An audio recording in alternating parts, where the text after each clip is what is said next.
जब भी ज़मीर और ज़र्फ का सौदा हो दोस्तों, जब भी ज़मीर और ज़र्फ का सौदा हो दोस्तों, कायम रहो हुसैन के इनकार की तरह। सर, ये वक्फ तरमीमी बिल भारत के गयूर मुसलमानों के ईमान पर, इबादत पर एक हमला है।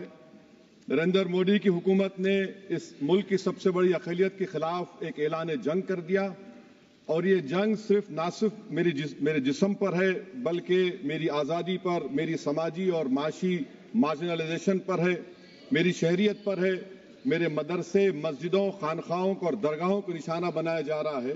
और ये हुकूमत सच्चाई को नहीं बयान कर रही है कि ये तरमीमी बिल से मुसलमानों का तहफ़्फ़ुज़, तरक्की और गुर्बत का खात्मा होगा। ये सरासर झूठ है। सर, अगर आप आइन के आर्टिकल 14 को देखेंगे तो उसमें लिखा हुआ है इक्वल प्रोटेक्शन। अब आप देख लीजिए सर के हिंदू, सिख और जैन को और बौद्ध को उनके एंडोमेंट में तहफ़्फ़ुज़ मिलेगा क्योंकि उनका एंडोमेंट बाय यूजर बरकरार है और उनका एडमिनिस्ट्रेशन उनके हाथ में होगा। कि गैर हिंदू या गैर उनके मजहब का आदमी दान भी दे सकता है उनके लिए, और एंडोमेंट बोर्ड का तहफ़्फ़ुज़ भी मिलेगा क्योंकि उसके ऊपर ओवरराइडिंग क्लॉज अप्लाई नहीं होगा, लिमिटेशन का कानून उस पर अप्लाई नहीं होगा। उसके बरक्स ऑपोजिट आप देख लीजिए, मुस्लिम वक्फ को वक्फ बाय यूजर निकाल दिया गया। एक मुस्लिम वक्फ की जायदाद पर कब्जा होगा, लिमिटेशन लगेगा तो जो एनक्रोचर है, जो खाबिज है, वो रातों रात मालिक बन जाएगा और एक गैर मुस्लिम वक्फ बोर्ड को एडमिनिस्टर करेगा। ये आर्टिकल 14 के इक्वल प्रोटेक्शन का वायलेशन। अब आर्टिकल 14 में सर इक्वालिटी बिफोर लॉ भी है और उसका कैसा वायलेशन हो रहा है कि कोई आर्बिट्ररी स्टेप नहीं ले सकता और कोई भी ऑफिशियल किसी भी तरीके से गलत आर्बिट्ररी फैसला नहीं लगा। यहां पर आप एक डेजिग्नेटेड ऑफिसर को रखकर वो फैसला लेगा कि ये जायदाद वक्फ की है, गवर्नमेंट की है। क्या ये प्रिंसिपल्स ऑफ नेचुरलिटी के खिलाफ नहीं है जिसका तकर्रुर एग्जीक्यूटिव करती है? ये हमारे theory of separation of powers Bharat के आइन का बेसिक स्ट्रक्चर का हिस्सा है। क्या इसका वायलेशन नहीं है? सर, आर्टिकल 25 का वायलेशन कैसे है कि आप मुसलमानों से वक्फ बाय यूजर छीन रहे हैं और फिर आप कर्ब कर रहे हैं वक्फ वाल औलाद को, मगर वहीं पर दूसरे धर्म के मानने वालों को उनके मजहब पर चलने की पूरी इजाजत है। लफ्ज जो आर्टिकल 25 में इस्तेमाल हुआ सर, वो इक्वली एंटाइटल्ड, यहां पर मुसलमानों के इक्वल एंटाइटल्ड नहीं हो रहा। अभी हम गृह मंत्री का, वजीर दाखिला का यहां पर उनका हमने तकरीर सुनी, यहां पर वो ये कहते हैं, वजीर दाखिला, शायद वो कटमुल्ला की जबान ना कह दें, वजीर दाखिला कहने पर वजीर दाखिला ने अपने बयान में कहा कि बोर्ड और काउंसिल जो होगा वो माने वक्फ इस्लाम से अलग है। सर, अगर ये बात सच है आपकी तो फिर आपको ये कानून बनाने की जरूरत ही नहीं है, आप एक नॉन स्टैट्यूटरी बॉडी बना दीजिए। ये जो कानून बन रहा है ना सर, ये आर्टिकल 26 इसका सोर्स है और आर्टिकल 26 जब इसका सोर्स है तो आर्टिकल 26 का ABCD क्या कहता है कि रिलीजियस डिनोमिनेशन को अपने मजहब के अफेयर्स खुद चलाना, मूवेबल इमूवेबल प्रॉपर्टी को लेना और एडमिनिस्टर करना। जब हिंदू धर्म को, बौद्ध धर्म को, सिखों को यह राइट दिया गया है तो आप कैसे मुसलमानों से छीन रहे हैं? तो यह आर्टिकल 26 का ग्रेव वायलेशन है। तो सर, अब वक्फ बाय यूजर का मामला देखिए, मिनिस्टर साहब ने कहा कि एंक्रोचमेंट हो रहा है, 17,000 एंक्रोचमेंट हुए हैं। तो यही नरेंद्र मोदी की हुकूमत ने 2014 में उस वक्त के मंत्री ने एक वक्फ properties eviction of unauthorised occupants bill को इंट्रोड्यूस किया। आपने विड्रॉ कर लिया 2024 में उसको। क्यों विड्रॉ किया सर आपने? जब आप मान रहे थे कि एंक्रोचमेंट हो रहा है तो आपने बिल को विड्रॉ कर लिया। अच्छा सर, अब वक्फ बाय यूजर को आपने निकाल दिया, माने कंडीशन क्या लगाए कि अगर उसमें डिस्प्यूट होगा और गवर्नमेंट प्रॉपर्टी होगी। सर, डिस्प्यूट तो है। मिसाल के तौर पर मोहिबुल्लाह साहब जिस मस्जिद के इमाम है, पार्लियामेंट के सामने मस्जिद है सर, 123 प्रॉपर्टीज में मस्जिद है, डिस्प्यूट चल रहा है। कल कलेक्टर या डिस्ट्रिक्ट ऑफिसर बोलेगा कि भाई साहब ये गवर्नमेंट प्रॉपर्टी है, स्टिकर लगा दिया जाएगा, मस्जिद बंद, गवर्नमेंट प्रॉपर्टी हो गई, होगी ना सर? अब ये बताइए, आप जब से यहां पर पूरे बीजेपी रूलिंग पार्टी हमको ज्ञान दे रहे हैं कुछ नहीं होगा, कुछ नहीं होगा, मैं दलील के साथ बता रहा हूं आपको ये मस्जिद दिल्ली गवर्नमेंट बोलती हमारी है, वक्फ दिल्ली वक्फ बोलता हमारी है। तो सर वक्फ बाय यूजर, अगर मैं अपनी गवर्नमेंट के खिलाफ वक्फ बोर्ड वक्फ बाय यूजर इस्तेमाल नहीं करेगा तो क्या है सर? अच्छा, ये अमेंडमेंट जब हो जाएगा तो मुझे कहने दीजिए सर, सिर्फ प्राचीन मंदिरों की हिफाजत होगी, मस्जिदों की नहीं होगी। अब सर आप आ जाइए, अगर डिस्प्यूट मेरा एंशिएंट मॉन्यूमेंट से वक्फ का, एक मिसाल दे रहा हूं, दिल्ली में 172 वक्फ प्रॉपर्टीज एएसआई कंट्रोल में है, मैं तो हार ही गया वो, क्योंकि मेरे पास डॉक्यूमेंट नहीं है। आप कह रहे हैं कि डॉक्यूमेंट चढ़ाओ। अगर मेरा गवर्नमेंट से डिस्प्यूट चल रहा है, मैं तो क्लेम ही नहीं कर सकता, क्योंकि आप जज बनेंगे, आप ही फैसला करेंगे, और जब तक आप फैसला नहीं करते वो वक्फ की प्रॉपर्टी नहीं होगी। वो प्रोविजन डाल दिया आपने।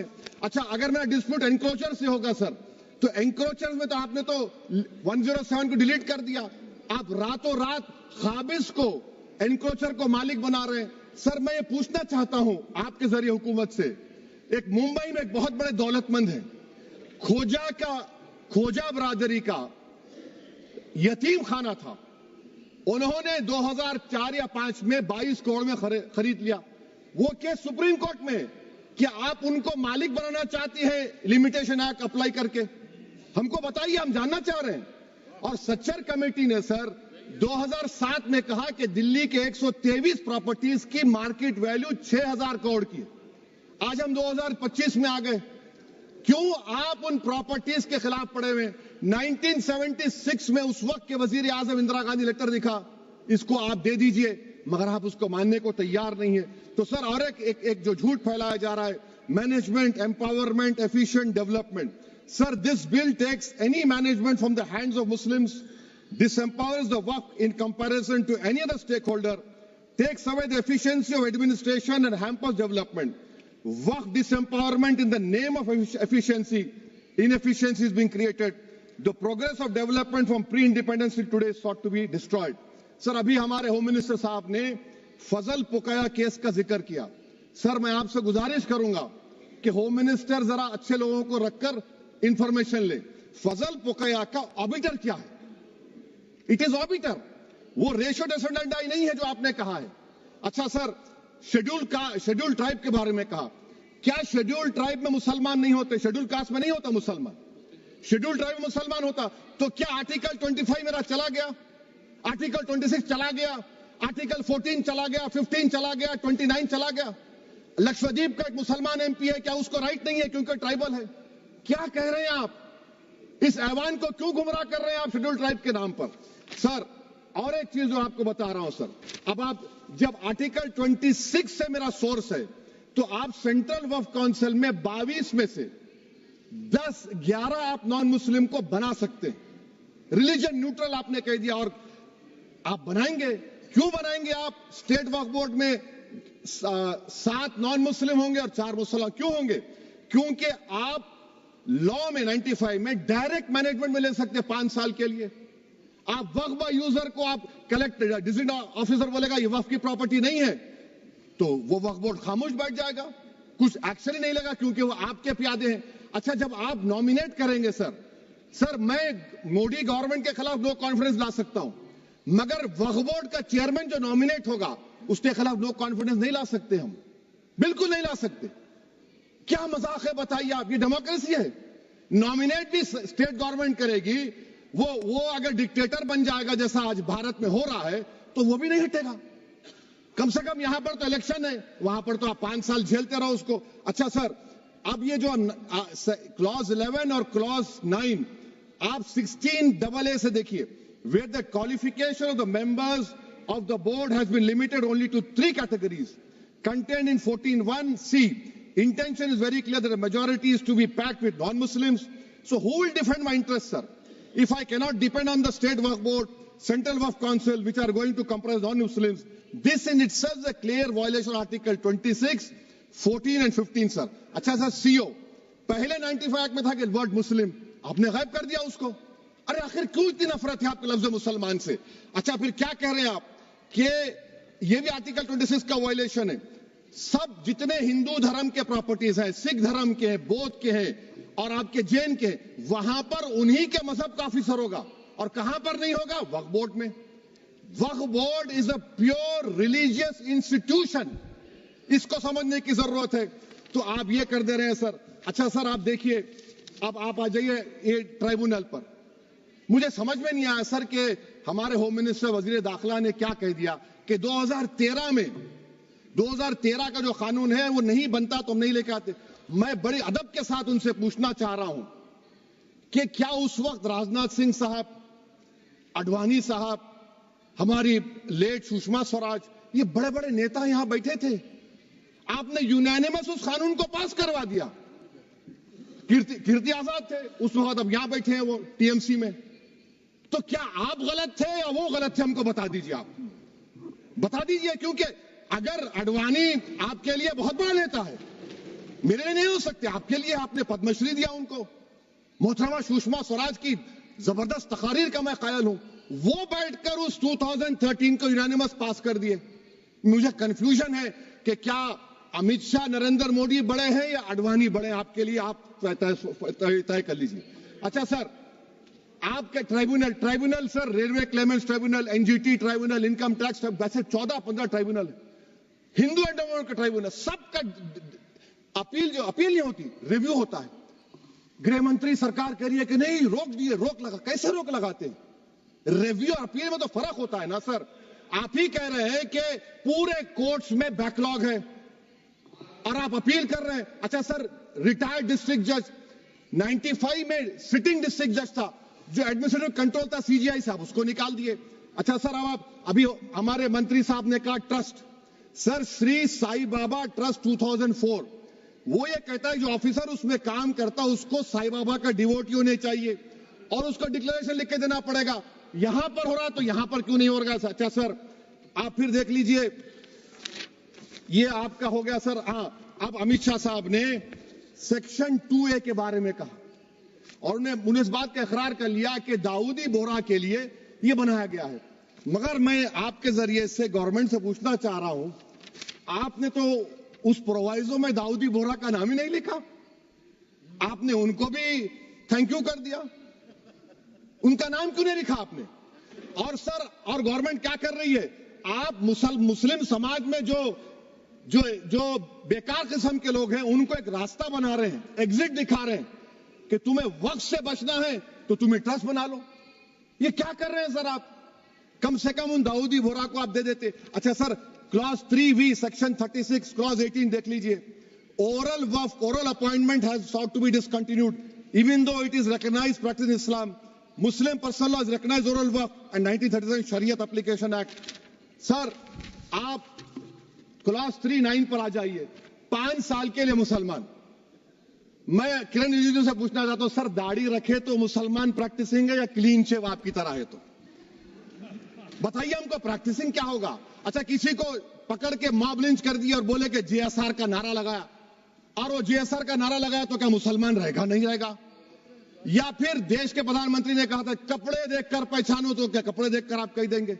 अच्छा, अगर कोई क्रिश्चियन हिंदू धर्म कबूल करता है तो क्या वो मंदिर को दे सकता प्रॉपर्टी? फिर भारत के संविधान में आर्टिकल 300 क्यों है सर? राइट टू इक्वालिटी क्यों है? फ्रीडम ऑफ रिलीजन क्यों है? 5 साल कहां से लाएंगे? अच्छा सर, और एक चीज मैं आपको बोल के खत्म कर दूंगा सर। इस बिल में वक्फ औलाद का सर, इसमें आप देखिए clause 4(3)(2), the creation of waqf al-awlad shall not result in denial of inherent rights to heirs, including women heirs or the waqif or any other right of person. Sir, ये article 25 का violation है, शरीयत application act 37 का violation, article 300A का violation है। अच्छा, हिंदू धर्म में सेल्फ एक्वायर्ड प्रॉपर्टी को एक हिंदू, अब उसके फर्ज के 2 बच्चे हैं, वो एक को अपनी पूरी दौलत दे सकता है, कोई रोक टोक नहीं है। वो कहेगा नहीं मैं घर के बच्चों को नहीं दूंगा, मोहल्ले के गरीब को दे दूंगा, वो भी कोई रोक टोक नहीं है। वहां पर आपको बच्चों की फिक्र नहीं है। जब मैं अपनी प्रॉपर्टी को अल्लाह को मालिक बनाकर दे रहा हूं, आप कह रहे बच्चों की फिक्र नहीं है। इतनी मोहब्बत आप बिल्किस बानो से दिखा देते तो आपके लिए दुआएं देती आपके लिए। तो सर, आप दूसरी बात आप देख लीजिए सर, आखिरी बात कहकर मैं अपनी बात को मुकम्मल कर रहा हूं सर। नहीं खैर, मैं मुकम्मल कर रहा हूं। स्पीकर साहब बहुत टाइम दे दिए। सर आप देखिए, इसमें अमित शाह साहब बोले कि इतनी प्रॉपर्टीज का कब्जा हुआ, चोरी हुई, ये हुआ। सर क्लॉज 2652A सेक्शन अगर कोई प्रॉपर्टी बेचता है 2 साल की सजा थी, आपने क्या कर दिया, उसको 6 महीने कर दिया। नॉन बेलेबल था, आपने बेलेबल कर दिया। सेक्शन 40 की बात करते हैं। सेक्शन 40 में सर हमको जो ज्वाइंट वर्किंग कमेटी का जो नोट्स दिए, उसमें मिनिस्ट्री ऑफ माइनॉरिटी अफेयर्स ने कहा कि 30 साल में 515 केसेस सेक्शन 40 के और सिर्फ 8 लोग कोर्ट को गए। वक्फ यूजर का कानून तेलंगाना आंध्रा में है, सेक्शन 40 का कानून तमिलनाडु 63 है, आंध्र प्रदेश में 43 है।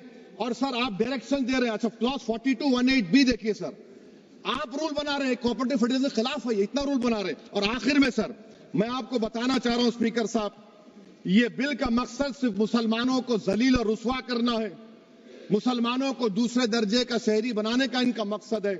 सर अगर आप हिस्ट्री को पढ़ेंगे तो महात्मा गांधी उस वक्त के व्हाइट अफ्रीका में सफेद फार्म अफ्रीका के कानून को महात्मा गांधी ने कहा था कि ये मेरा कॉन्शियंस इसको मानता नहीं, मैं इस कानून को कबूल नहीं करता हूं। तो महात्मा गांधी ने क्या किया, उन्होंने उस कानून को फाड़ दिया। तो मैं गांधी की तरह इस कानून को फाड़ता हूं। ये अनकॉन्स्टिट्यूशनल है सर। इस देश में झगड़े पैदा करने का काम बीजेपी करना चाहती है मस्जिद और मंदिर के नाम पर, इसीलिए मैं इसका कंडेम करता हूं। और मैं आपसे गुजारिश करता हूं कि मैंने अपने 10 अमेंडमेंट दी हैं, आप इसको कबूल करिए सर, मुझे बोलने का मौका दीजिए और उस पर डिवीजन का मैं डिमांड भी करूंगा। Thank you sir.